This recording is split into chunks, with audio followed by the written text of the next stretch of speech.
झी5 आजच सबस्क्राईब करा आणि पहा तुमचे आवडते शोज।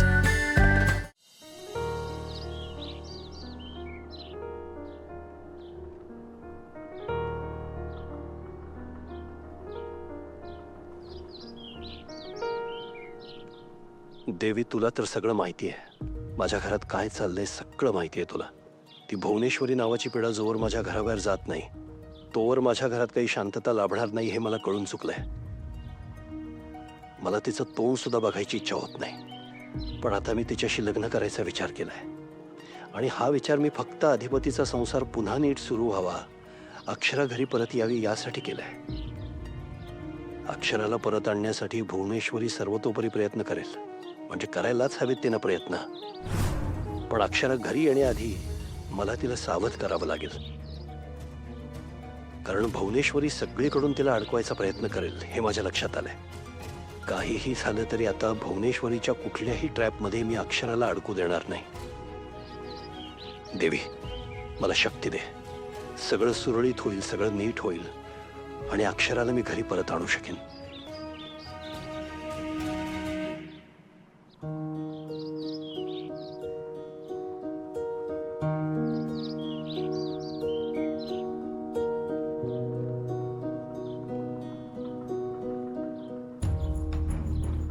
काय झालं? तू आलीस पण?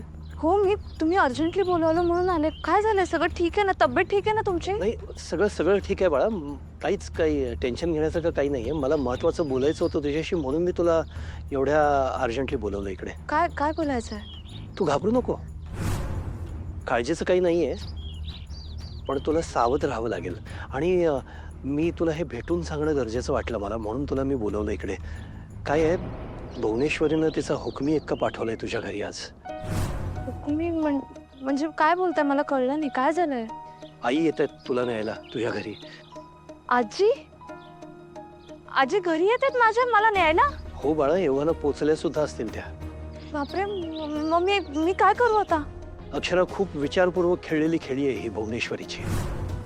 तिला पक्क माहिती आहे, जसं दुर्गेश्वरीला तुम्ही रिकाम्या हातानं पाठवलंत ना, तसं तुम्ही आईनं नाही पाठवू शकणार। त्यांचं म्हणणं ऐकून घ्या। आणि आता बघ, आई हर प्रकारे तुला कन्व्हिन्स करायचा प्रयत्न करते।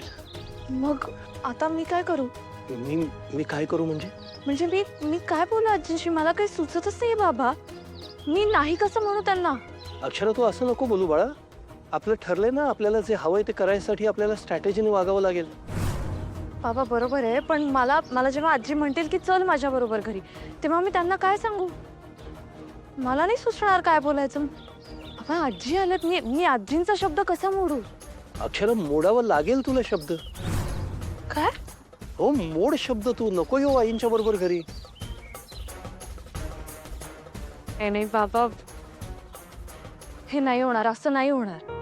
असं का म्हणतेस बाळा? म्हणजे मी आजींना नाही कसं म्हणू? माझी हिंमतच नाही होणार बाबा। अक्षरा, असं करून कसं चालेल? हिंमत धरावी लागेल ना। हे बघ बाळा, तुला घरी परत यायचंय, मला तू घरी परत यायला हवीस, ही एक वेगळी गोष्ट झाली, पण आपल्याला सेम टाइम सगळं आपल्या कंडिशनवरती व्हायला हवंय ना। बाबा बरोबर आहे तुमचं, पण मी भुवनेश्वरी मॅडम समोर माझ्या सगळ्या गोष्टी क्लिअर करू शकते, मला हवं ते बोलू शकते, माझी मतं मांडू शकते, पण मी आजींसमोर नाही करू शकत बाबा। बाबा, मला आजींनी वेळोवेळी आधार दिलाय। ज्या क्षणापासून मी आपल्या घरी आले तेव्हापासून त्यांनी मला फक्त सपोर्ट केलाय, प्रेम दिलंय। मी जेव्हा लग्न करून घरी आले ना बाबा, तेव्हा आपल्या घरातल्या पद्धती, नियम हे सगळं मला खूप विचित्र वाटायचं, अति वाटायचं।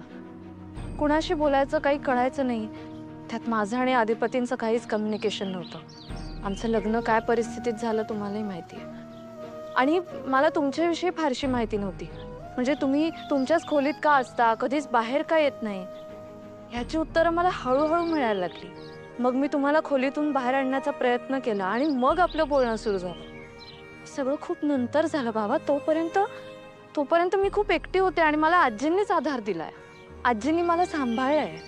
मला कधी कधी इतकं टेन्शन यायचं बाबा, एकदा तर मला ताप भरला होता, मी आजारी पडले होते, तेव्हा आजींनी मला लेकीसारखं सांभाळलं होतं।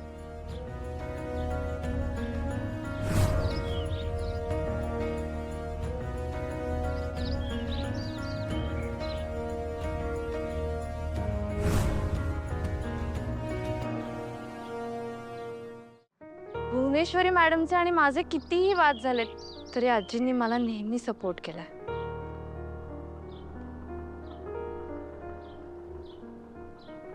आजी खूप साध्या आहेत हो, खूप प्रेमळ आहेत बिचाऱ्या. तुम्हाला माहिती आहे ना कशा आहेत त्या. मला सगळं माहिती आहे बाळा. आणि बाळा, तू घरी यायच्या आधी माझाही घरातला सपोर्ट त्याच होत्या ना. मी जेव्हा आजारी होतो, त्या बेडवरती पडून होतो, तेव्हा त्यांनी केवढं काय काय केलं माझ्यासाठी. बिचाऱ्या भुवनेश्वरीची नजर चुकून कुठून कुठून माझ्यासाठी औषध आणायचे, आम्हाला बरं करायचा प्रयत्न करायचे, आम्हाला खाऊ घालायचे, हे सगळं केलंय त्यांनी. त्या भुवनेश्वरीने माझी ट्रीटमेंट वाढवून मला बधीर केलं आणि मग त्यांचाही नाईलाज झाला. आणि आत्ता सुद्धा त्या एवढ्या हौसेनं तुला न्यायला यायला तयार झाल्या, कारण त्यांना मनापासून वाटतंय की तू घरी यावंस. आणि अक्षरा, भुवनेश्वरी तुला घरी परत आणण्यासाठी काय वाटेल ते करू शकते, कारण तिला हे लग्न व्हायला हवंय. तू ऐक माझं, तू स्ट्रॉंग राहा, तू टफ राहा. भुवनेश्वरी सगळं करेल तुला घरी परत आणण्यासाठी.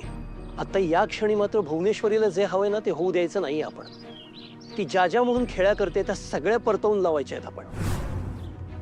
तिला खूप ओव्हर कॉन्फिडन्स आहे अक्षरा, अहंकार आहे तिला, की जे जे मी ज्या ज्या वेळेला ठरवते ते करून घेते. आपल्याला तो कॉन्फिडन्स तोडायचा आहे आधी. तिला आज जे हवंय ते जर झालं नाही ना तर तिला हादरा बसेल आणि मग जमिनीवर येईल ते.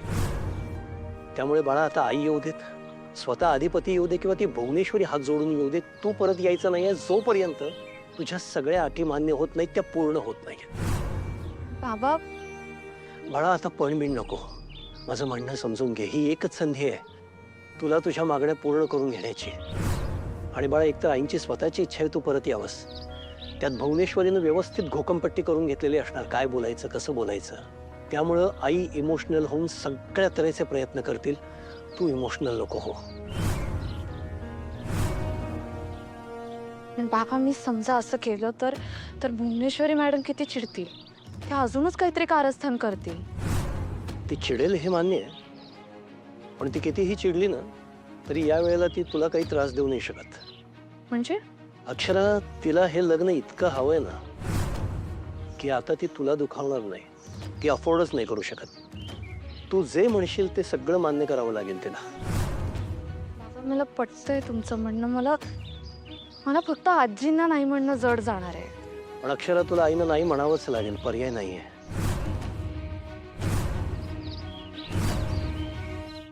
मला आजींना नाही म्हणता येणार बाबा. अक्षरा, तुला हे जमवावं लागेल. मी पुन्हा पुन्हा तेच सांगतोय तुला. आणि बाळा, हे तुला अधिपतीसाठी, तुझ्यासाठी, तुमच्या प्रेमासाठी, तुमच्या संसारासाठी, मुळात ते शाळेसाठी आणि तिथल्या विद्यार्थ्यांसाठी करायचंय. तुला आईनं नाही म्हणावं लागेल आता. खूप अवघड जाईल बाबा. अवघड आहे हे मला मान्य आहे, मला मान्य आहे तुझ्यासाठी खूप अवघड आहे. पण अक्षरा, शाळेसाठी, तिथल्या विद्यार्थ्यांच्या भविष्यासाठी तुझ्या काहीतरी अटी आहेत ना. आपल्या घरचं भलं व्हावं म्हणून तू काहीतरी अटी घालतेस ना. त्या सगळ्या अटी तुला आत्ताच भुवनेश्वरीला सांगाव्या लागतील आणि आत्ताच तिच्याकडून त्या मान्य करून घ्याव्या लागतील. ही एक संधी आहे बाळा तुझ्याकडे. पण बाबा, अक्षरा, तूच मला सांगत होतीस ना की आता इमोशनल होऊन चालणार नाही, आता आपल्याला स्ट्रॅटेजीने वागायला लागेल. बरोबर आहे. आपण खरं वागलो ही आपली चूक झाली. मी खरं वागलो तर माझी ही अवस्था झाली. तू खरं वागलीस, तुला घर सोडावं लागलं. या सगळ्या आपल्या चुका होत्या अक्षरा, आणि आता आपल्याला आपली चूक सुधारायची आहे. झी5 आजच सबस्क्राईब करा आणि पहा तुमचे आवडते शोज